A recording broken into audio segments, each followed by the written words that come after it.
안녕하세요. 오늘 정월대보름 2월 26일 아침 오중간의 쏙쏙 경제 시사회설 부동산 증시 암호화폐 편을 시작하도록 하겠습니다.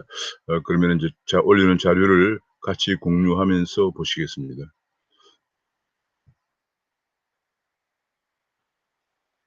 네, 지금 현재 그 오중간의 쏙쏙 경제 귀에 쏙쏙 들어가도록 경제 기사를 쉽게 들려드리는 명품 시사회설 부동산 증시 암호화폐 편을 시작하겠습니다. 앞으로도 계속 자동적으로 받아보시고자 하시는 분들은 구독과 알림을 눌러두시면은 제가 업로드할 때마다 자동으로 보실 수 있게 되겠습니다. 자, 지금 현재 그 부동산 면에서 본다면은 정부가 극찬한 독일의 월세 상한제 알고 봤더니 월세 물량이 반토막 났다. 아무래도 가격 상한이 되면은 자동적으로 공급이 안 되는 거죠. 그래서 지금 현재 이것이 왜 나왔냐면 전월세 상한제를 도입하면서 독일의 예를 들었거든요. 근데 독일도 지금 우리나라도 지금 전세 물량, 월세 물량이 뭐 거의 없다시피 지금 해서 난리입니다만은 전월세 가격이 급등을 하고 있습니다만은 독일도 마찬가지다. 그런 얘기예요. 그러니까 이게 뭐 경제 원리는 간단합니다. 상한제를 적용하면은 지금도 우리가 전월세 상한제 때문에 그러고 독일도 월세 상한제 때문에 결국 물량이 반토막 나면서 올라가서 월세나 전세가 올라가서 서민들이 피해를 입게 되는 것입니다. 자, 증시에서 코스피가 어제 104포인트 반등했군요. 지금 현재 3천에서 왔다 갔다 등락을 보이고 있는 그런 상황입니다. 어제 한국은행 총재가 경제 전망을 발표하면서 당분간은 인플레이션보다는 성장에 역점을 두겠다 이런 발표를 하면서 어제 우리나라 증시는 좀 올라갔습니다. 반면에 미국 증시는 지금 현재 어제 밤 사이에도 약간 그 하락세를 보였습니다. 왜냐하면 미국 증시가 지금 미국의 국채 금리가 드디어 1.5%를 넘었어요. 1.52%를 기록했는데 이것이 1.5%가 심리적 저항선을 생각했는데 그것마저 넘어서면서 미국 국채가 지금 이제 올라가고 가게 되면서요. 왜냐하면 지금 가장 큰 요인이 원자재 가격의 상승을 하면서 인플레 압력이 증가되고 있고요. 그다음에 또 한 가지는 미국 바이든 행정부가 1조 9천억 달러의 어마어마한 돈의 그 재정 경기 부양을 내놓았습니다. 그래서 경기 부양안이 통과되면 아무래도 국채를 더 발행할 수밖에 없을 것이라는 그런 전망 때문에 이제 미국에서 미국 증시는 미국 파월 연준 의장의 당분간은 금리를 제로 수준을 유지하겠다고 하는 발언에도 불구하고 어제 미국 증시는 약세로 돌아섰습니다. 지금 현재 집 얘기가 조금 더 한 번 더 나오는군요. 광명 쪽에 시흥 쪽에 인제 이번에 그 7만 명의 신도시가 들어선다고 얘기를 하는 바람에 광명 쪽에 그쪽 방향에 여러 가지 신도시나 뉴타운 재건축에서 11만 가구가 들어서게 되면서 공급 폭탄이 되면서 뉴타운 재건축에 비명을 지르는 사태가 발생했다. 그런 얘기입니다. 자, 그래서 이제 어제 제가 그 아까 증시를 잠깐 다시 말씀드리면은 개미가 1조 9조 팔았지만은 외인 반도체가 쓸어 담아서 코스피가 3,100을 바라보는 어제 3,099.69까지 올라갔다 그런 얘기가 나왔는데요. 지금 이게 항상 이것이 문제인데 우리나라 증시는 크게 두 가지를 언제나 염두에 두게 됩니다. 제가 언제 기회가 되면 자세하게 좀 말씀드리는 기회를 갖겠지만 하나는 금리 정책이 어떻게 되느냐. 특히 미 연준과 한국은행의 금리 정책이 어떻게 되느냐. 사실 굉장히 중요하죠. 지금 벌써 어 한국은행에서 어제 "인플레보다는 성장에 역점을 두겠다."라고 하는 얘기가 나오면서 우리가 코스피가 올라갔잖아요. 또 미국도 국채 금리가 올라가면서 미국은 나스닥이 지금 이나 다우나 S&P 500이 다 떨어지고 있거든요. 비트코인도 마찬가지입니다. 다 그것도 금융 자산이기 때문에 다 마찬가지인데요. 그것이 가장 중요하고요. 그래서 금리 방향을 보려면 실물 경제를 그래서 봐야 되는 거예요.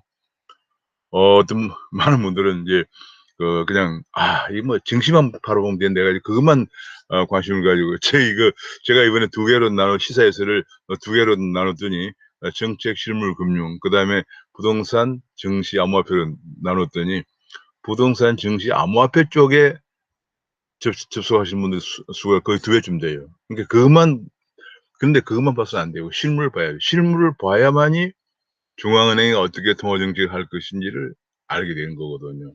그래서 실물도 같이 실물과 정책을 같이 가져가는 그게 굉장히 중요하고요. 두 번째로 우리나라 정치에 굉장히 중요한 게 바로 오늘 이 문제인데요. 우리나라 정치는 외국인이 투자 비율이 거의 한 30한 5%쯤 되거든요. 지금 우리나라 정치에 들어와 있는 외국인 투자 금액만으로 8천억 달러에 보라고 있습니다.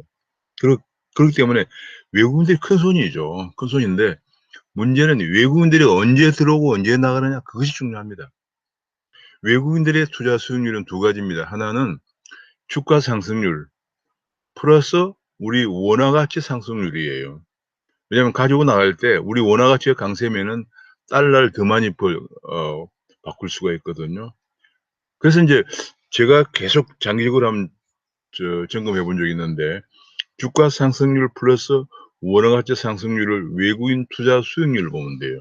그 외국인 투자 수익률이 적정한 수준 한 20% 15% 20% 정도 어느 정도 적정한 수준이 되면은 목표를 달성했기 때문에 나갑니다.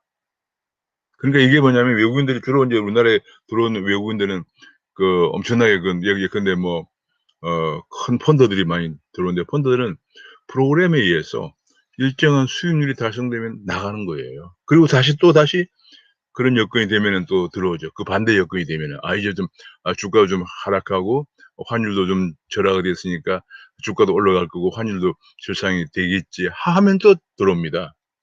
그것을 잘 파악해야 됩니다. 근데 지금 이 개미들이 제일 문제가 뭐냐면 어제 개미들은 팔았다고 했잖아요. 그럼 왜 그러냐면 그걸 보지 않고 외국인들이 그냥 들어오면은 같이 사고요. 나가면은 같이 나가는데 그래서 뒤따라가기 때문에 언제나 상투를 잡는 거죠. 제가 이 동학개미 운동 혹은 또 인제 어 해외에다 많이 투자하는 서학개미 운동을 나쁘게는 보지 않지만 굉장히 위험하다는 얘기를 말씀드리고 싶습니다. 그래서 우리가 지금 현재 주가가 1,000 됐을 때 1,000 에서 2,000 으로 올라간 때가 2009 년이거든요. 거의 주가 1,000을 우리가 20년 동안 지속해 오다가 20 5년 정도 지속해 왔어요. 20 4-5년 정도. 그러다가 2009 년에 맥시멈 1,000 에서 2,000 으로 올라갔습니다. 그 2,000 대 올라간 가장 큰 이유가 뭐냐면 미국의 양적 완화도 있었고요, 그 당시에. 2008년 글로벌 금융위기 이후에. 두 번째로 가장 큰 것이 간접 투자 붐이 불었어요. 지금 동학개미 붐처럼 간접 투자 붐이 불어 가지고 이제 전문가들이 펀드를 에 투자하면 전문가들이 운용해 주는 시대로 들어간 거예요. 전문가 투자 시대죠. 그래서 많은 사람들이 개인들이 이제 큰 부담 없이 펀드에 가입을 하게 되면서 주가가 1,000 선에서 2,000 선으로 코스피 1,000 선에서 2,000 선으로 올라간 겁니다. 근데 지금은 다시 2,000 선에서 3,000 원 올라가는 그 계기가 똑같이 미국의 양적 완화는 같이 있고요. 두 번째가 우리는 이번에는 오히려 직접 투자 붐이 분 거예요. 그게 직접 투자 붐이 개인 동학개미, 서학개미인데 제가 보기에는 상당히 지금 개인이 아무리 해도 정보가 부족하고 분석 능력이나 이런 것들이 미숙하기 때문에 한계가 있을 수밖에 없죠, 전문가들에 비해서. 그래서 위험하다는 거예요. 그러니까 어떻게 되냐. 항상 허딩 비헤이비어를 따르게 됩니다. 군집 행태를 따르는 거죠. 남들이 한다니까 막 하는 거죠. 미국에서 공매도 금지 운동이 있었던 예컨대 게임스탑 같은 경우에 비디오 게임 판매 회사예요. 지금 게임 하는 사람은 없잖아요. 그래서 안 되는 회사예요. 근데 거기에 그냥 공매도 금지 운동에 휩쓸려 가지고 엄청 많이 투자한 사람들 많아요. 그러니까 쏠려 다닌단 말이에요. 허딩 베이비가 가장 실패 확률이 제일 높은 겁니다. 옛날에는 그 그런 말이 있었어요. 주식시장의 주부들이 장바구니를 들고 나타나면은 그때 주식시장은 빠져나와야 된다. 그런 말이 있을 정도입니다.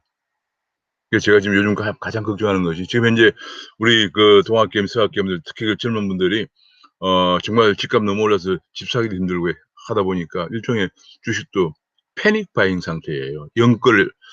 끌어모아 가지고 돈을 끌어모아서 패닉 바잉. '이거라도 해서 돈을 벌어서 일생을 좀 어떻게 살 준비를 해 보자.' 이런 패닉 바잉인데 이것이 실패할 확률이 너무 높기 때문에 제가 너무 걱정스럽고 한번 기회를 마련해 가지고 자세히 좀 같이 한번 대화를 나눠 보도록 하겠습니다. 우선 어쨌거나 어제 그래서 그런 면에서 이제 외인 반도체는 인제 그러다가 나갔다가 또 들어온 거예요.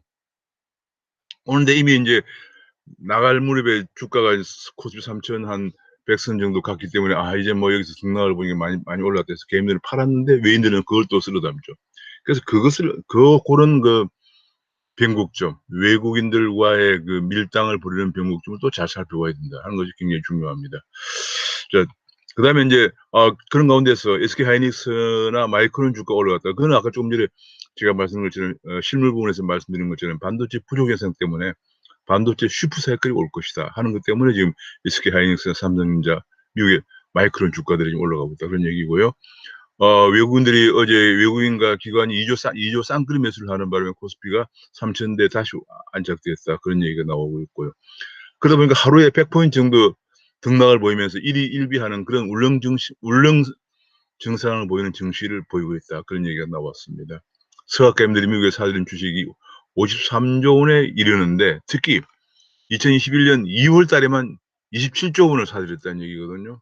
평상시에 보면은 작년 2월 달에 같은 2월 달에 1년 전에는 3,700억 원, 작년 6월 달에 9천억, 작년 10월에만 8,200억 원인데 이번 2월 달에 2,700억 원을 사들였다. 그 지금 문제가 뭡니까? 2월 달에 뭡니까?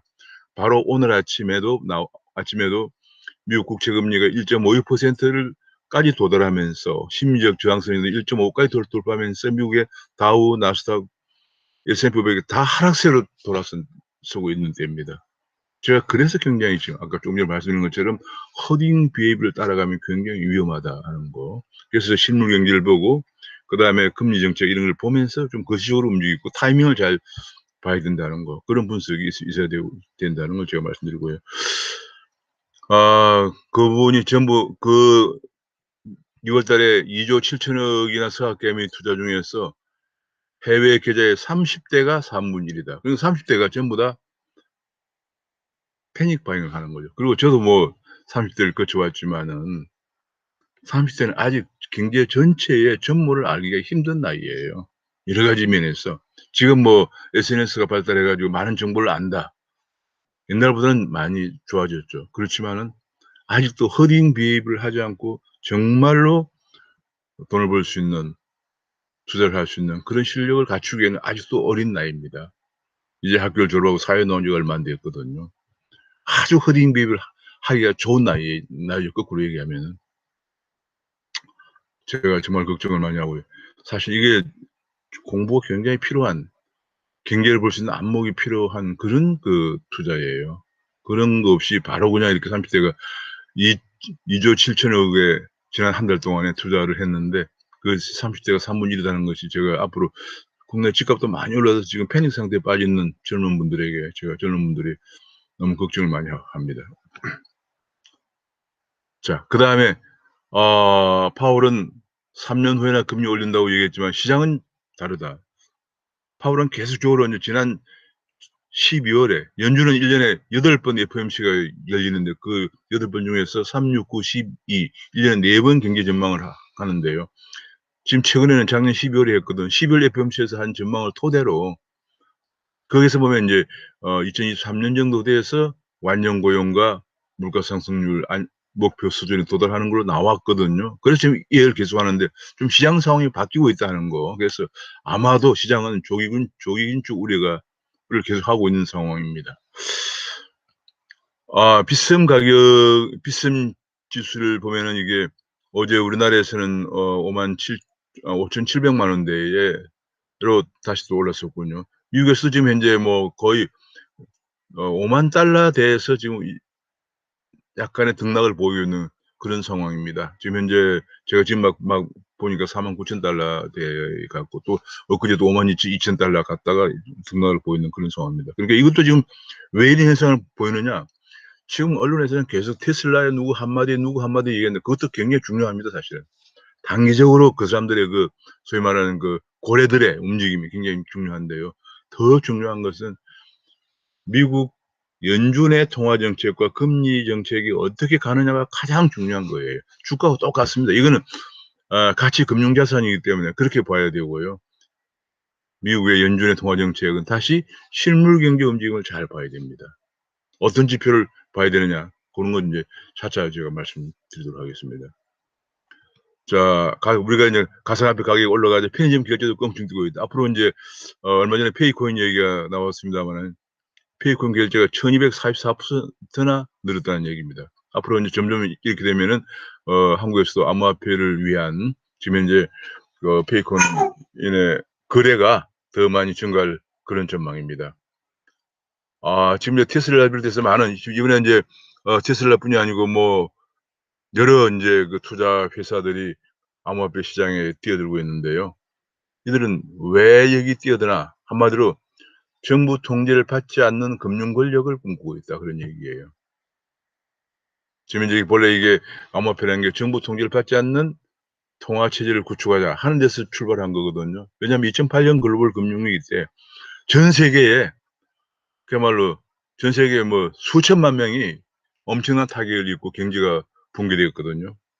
그래서 2009년도에 일단의 학자들 중심으로 '이건 안 되겠다. 이런 통화 체제로는 안 되겠다.' 해서 출발한 게 2008년 9월 15일 리만이 파산하면서 세계 수천만 명이 피해를 입고 세계 경제가 붕괴되는 상황이 발생하자 그동안에 준비해서 연구해 왔던 것을 2009년 1월 3일에 발표를 한 겁니다. 물론 그전에 이제 논문은 다 자기들 연구자들에게 돌렸고요. 2009년 1월 달에 드디어 비트코인을 출시한 거거든요.